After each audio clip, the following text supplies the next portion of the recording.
এসএসসির পরে কোরিয়াতে আসা যায় কিনা আর এইচএসসির পরে মানে ব্যাচেলার্সের জন্য কিভাবে কোরিয়াতে আসতে হবে এই কোশ্চেনগুলোর অ্যান্সারই আজকে করব। হ্যালো এভরিওয়ান, আসসালামু আলাইকুম, welcome back to my channel. প্রথমেই বলে নিচ্ছি যে এসএসসির পরে আসলে কোরিয়াতে আসা যাবে না। যারা ফার্স্ট টাইম আমার ভিডিও দেখছো তাদের জন্য বলে নিচ্ছি, আমি সাউথ কোরিয়াতে আমার মাস্টার্সটা কমপ্লিট করলাম প্রফেসর ফান্ডিংয়ের উপর, আর এটার ভিডিও আমার চ্যানেলে দেওয়া আছে, তোমরা চাইলে দেখে নিতে পারো। এখন আমি অ্যাজ এ রিসার্চার হিসাবে আমার প্রফেসরের আন্ডারেই আছি। এর ভিডিওটা হচ্ছে যে আন্ডার গ্রেডদেরকে নিয়ে যে ব্যাচেলার্স করতে চাইলে সাউথ কোরিয়াতে তোমরা কিভাবে আসতে পারবা। প্রথমেই যে জিনিসটা মাথায় রাখতে হবে যে তোমাদের রিকোয়ারমেন্টস ফিল আপ হয় কিনা, যে তোমরা যে ইউনিভার্সিটিতে অ্যাপ্লাই করতে পারবা তোমাদের কি কি রিকোয়ারমেন্টস দরকার। প্রথমেই যে জিনিসটা দরকার সেটা হচ্ছে এসএসসি এবং এইচএসসির রেজাল্ট।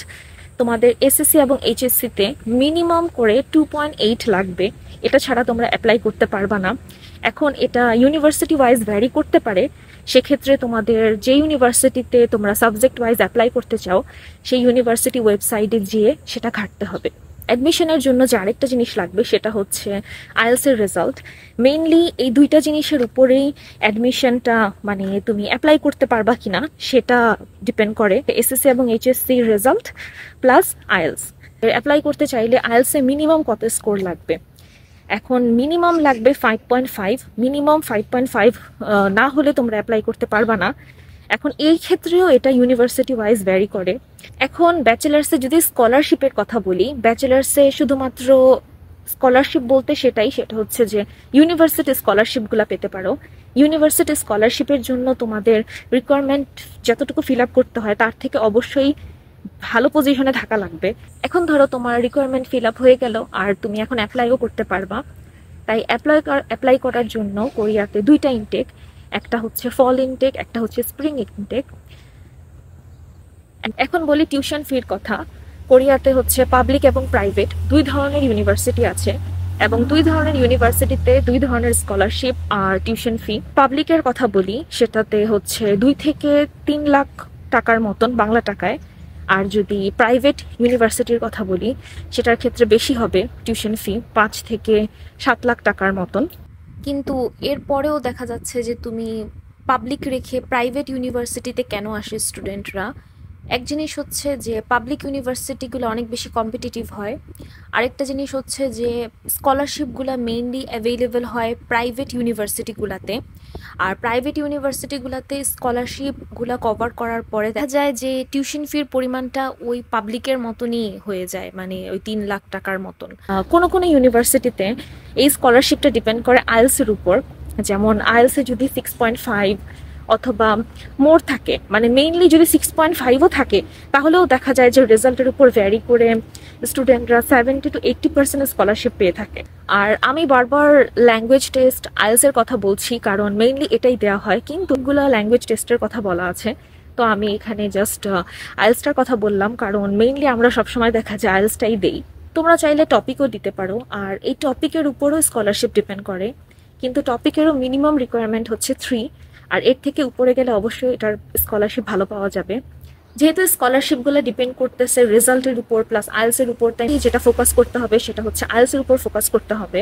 আইএলটিএস এ যদিও 5.5 মিনিমাম ক্রাইটেরিয়া, কিন্তু তুমি যদি বেশি পাও, যেমন যদি 6 পাও, 6.5 পাও, তাহলে এটার ক্ষেত্রে তোমার স্কলারশিপে হেল্প হবে।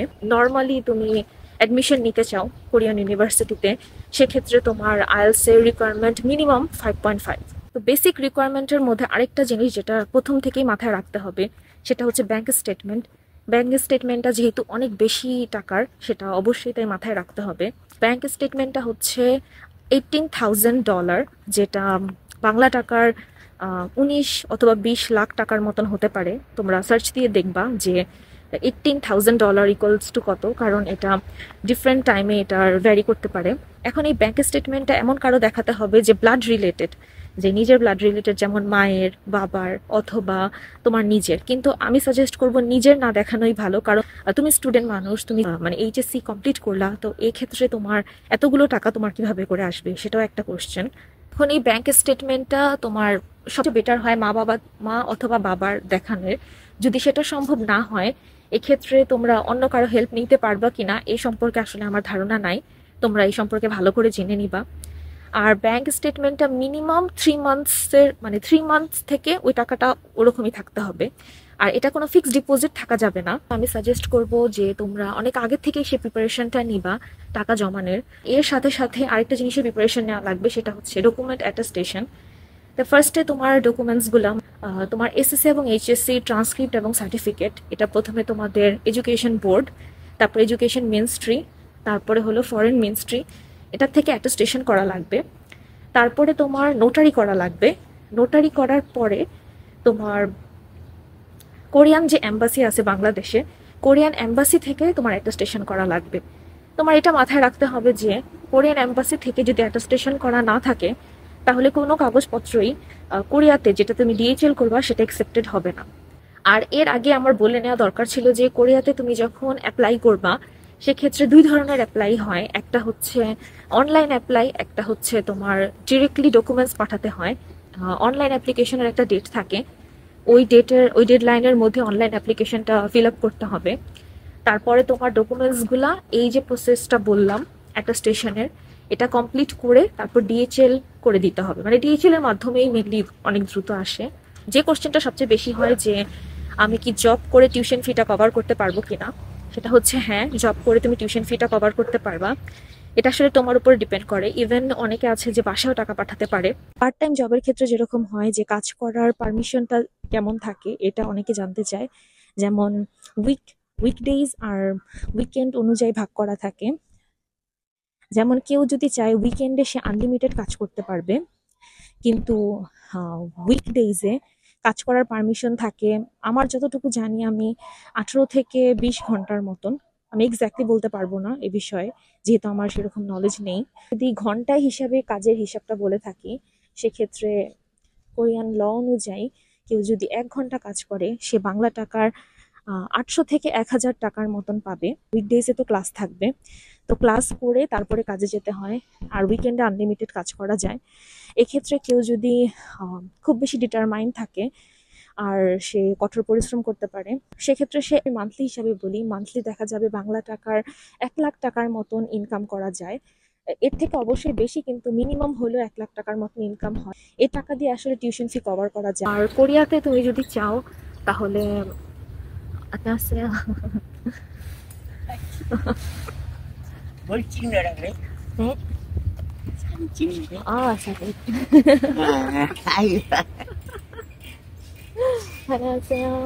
산책이요? 네. 잘 지냈어요? 절로 산다. 네.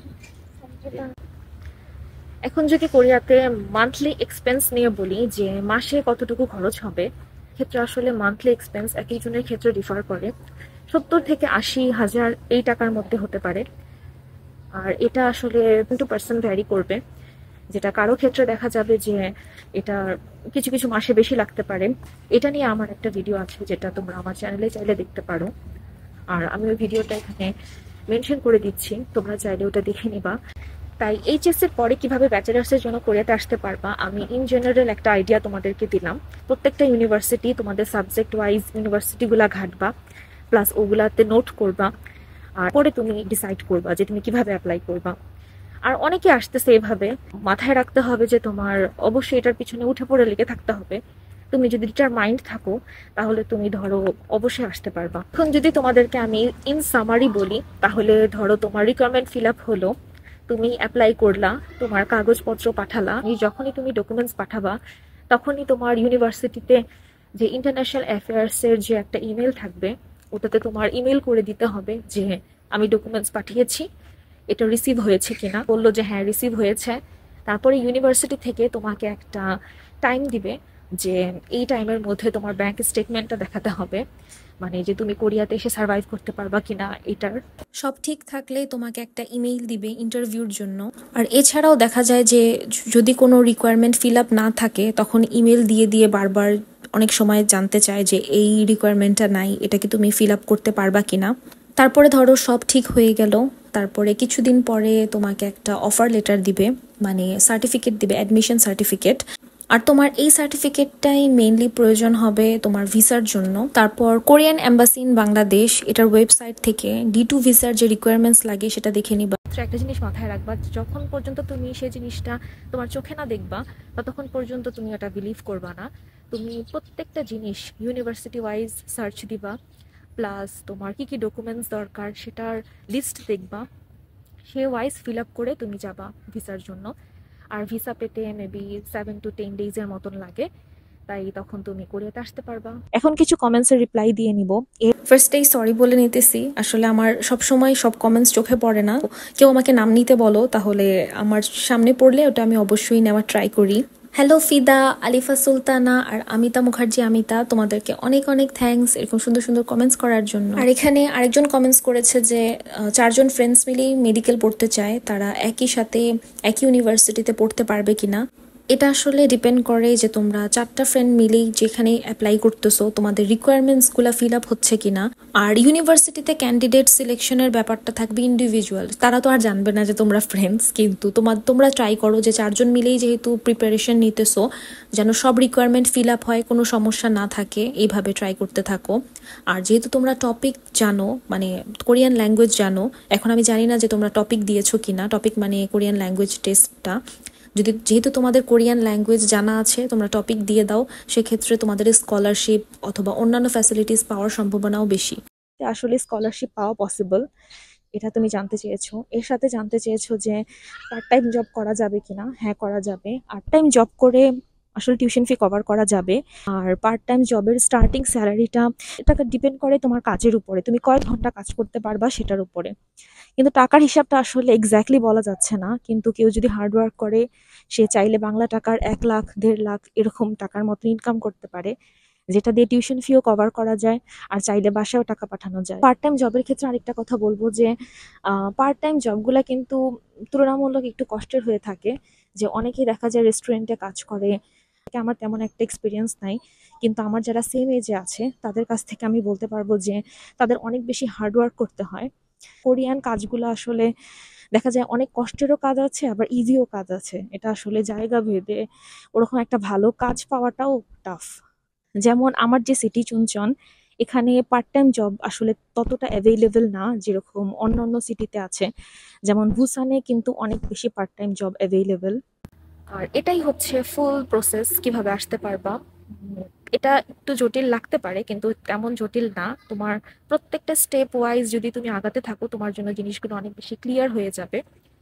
আর নিজে স্টাডি করবা, সবচেয়ে বড় কথা তুমি নিজে নিজে প্রত্যেকটা জিনিস ঘাটবা, তাহলে ইজি হবে।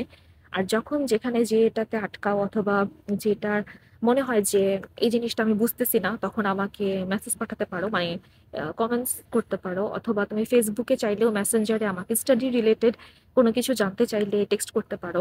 এখন তোমাদের সবকিছু কমপ্লিট হয়ে গেল, তোমরা অ্যাডমিশন সার্টিফিকেট পেয়ে গেলা ইউনিভার্সিটি থেকে, তোমরা ভিসাও পেয়ে গেলা, তারপরে তোমরা আর কোনো কিছু করার নাই, কোরিয়াতে চলে আসতে পারবা। আমি এর সাথে সাথে তোমাদেরকে কিছু অ্যাডভাইস দিতে চাই আইএলস নিয়ে।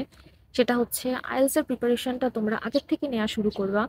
যেমন যদি তোমার টার্গেটই থাকে যে না আমি বাইরে পড়বো, তাহলে এসএসসির পরে তোমাদের কিছু মাসের একটা বন্ধ থাকে, সে সময় তোমরা তোমাদের আইএলস এর একটা প্রিপারেশন নিয়ে নিতে পারো। মানে এটা জিনিসটাকে প্র্যাকটিস করতে করতেই তোমার হয়ে যাবে।